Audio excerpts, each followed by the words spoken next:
Olá, pessoal, bem-vindos ao nosso canal, o lugar onde desvendamos os segredos mais fascinantes da história. Hoje, vamos embarcar numa viagem ao coração da África Ocidental para descobrir uma história que parece ficção. A de uma moeda que, em seu tempo, valia muito mais do que ouro. Preparem-se, porque esta é a incrível saga do sal no Império Mali. A maioria das pessoas, quando pensa em riqueza na África Antiga, imagina montanhas de ouro, joias e pedras preciosas, certo? E, de fato, o Império Mali era famoso por sua abundância de ouro, tanto que seu imperador, Mansa Musa, se tornou uma das pessoas mais ricas de toda a história. Mas, se você perguntasse a um comerciante, a um soldado ou a uma família vivendo no vasto deserto do Saara, qual era o bem mais precioso, a resposta poderia te surpreender. Era o sal, isso mesmo que você ouviu. Sal. Aquilo que hoje usamos para temperar a comida era a base de uma das economias mais poderosas do mundo medieval. Em certas regiões do Império, um bloco de sal do tamanho certo poderia comprar um cavalo, tecidos luxuosos grãos para alimentar uma família por meses, ou tragicamente até mesmo a liberdade de uma pessoa, pois era usado na compra de escravos. Mas por que, como um mineral tão comum, poderia ter um valor tão extraordinário? A resposta está na geografia e na necessidade de sobrevivência. O Império Mali controlava uma vasta área que incluía partes do deserto do Saara, um dos lugares mais quentes e inóspitos do planeta. Nesse calor escaldante, a transpiração é constante e o corpo humano perde não apenas água, mas também sais, minerais essenciais. Sem a reposição de sal, a desidratação se torna mortal. Os músculos param de funcionar e o corpo entra em colapso. O sal era, literalmente, uma questão de vida ou morte. Além disso, em uma era sem geladeiras ou freezers, como se conservava a comida, especialmente a carne e o peixe, que estragavam em questão de horas sob o sol africano? A resposta, mais uma vez, é o sal. Ele era o principal método de preservação, permitindo que os alimentos fossem armazenados por meses e transportados por longas distâncias. Sem sal, as comunidades não teriam como garantir seu sustento, e os exércitos não poderiam marchar. Ele era a tecnologia que garantia a segurança alimentar do império. Agora, imaginem de onde vinha todo esse sal. As minas mais importantes ficavam no extremo norte do deserto, em lugares lendários como Tagassa. A vida lá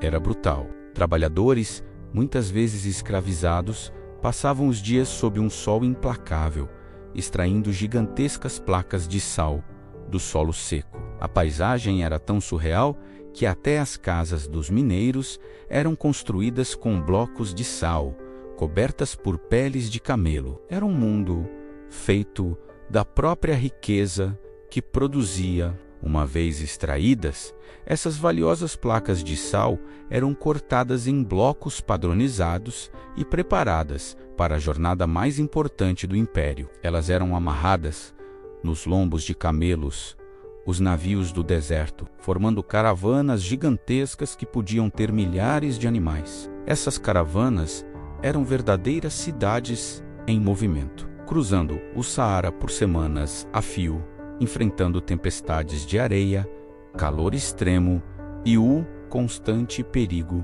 de ataques. Cada camelo carregava uma fortuna e a carga era protegida com o mesmo rigor que se protegeria um tesouro de ouro. O destino final era o coração do Império Mali, em cidades prósperas como Timbuktu e Djenné. Essas cidades eram os grandes centros comerciais, os pontos de encontro onde o sal do norte encontrava o ouro do sul. Mercadores vinham das florestas ricas em ouro do que hoje são Gana e Senegal, trazendo pó de ouro, marfim e nós de cola. Ali, no meio do império, a grande troca acontecia.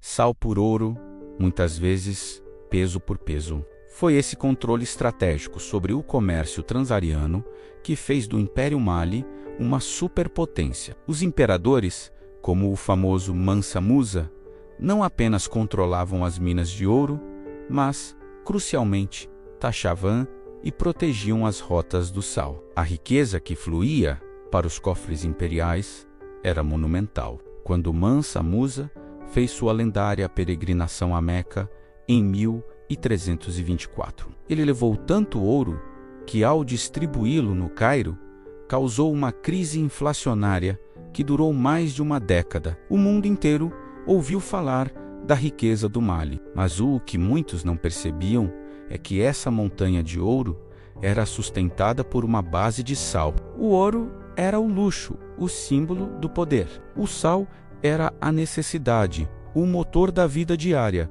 a espinha dorsal da economia e da sobrevivência. Sem o fluxo constante de sal, o império não conseguiria alimentar sua população, pagar seus soldados ou manter suas cidades funcionando. Essa dinâmica fascinante nos mostra que o valor de algo é determinado pela necessidade e pelo contexto. Para nós, o sal é barato e abundante. Para as pessoas do Império Mali, era o elemento que separava a prosperidade do colapso, a vida da morte. Era a moeda branca que construiu o Império Dourado. A história do sal no Império Mali é um lembrete poderoso de como as civilizações se adaptam de maneiras engenhosas aos seus ambientes. É uma prova de que a verdadeira riqueza de uma nação não está apenas em metais preciosos, mas na sua capacidade de controlar recursos vitais e criar redes complexas de comércio e cooperação.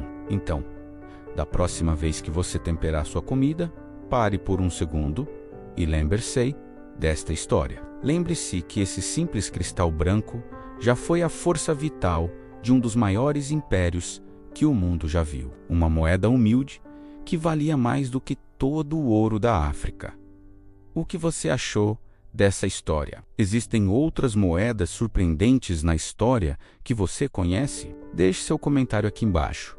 Adoraríamos saber sua opinião. E se você gostou de mergulhar no passado conosco, não se esqueça de deixar o seu like, compartilhar este vídeo com seus amigos curiosos e, claro, se inscrever no canal para não perder nenhuma das nossas próximas aventuras históricas. Muito obrigado por assistir e até a próxima.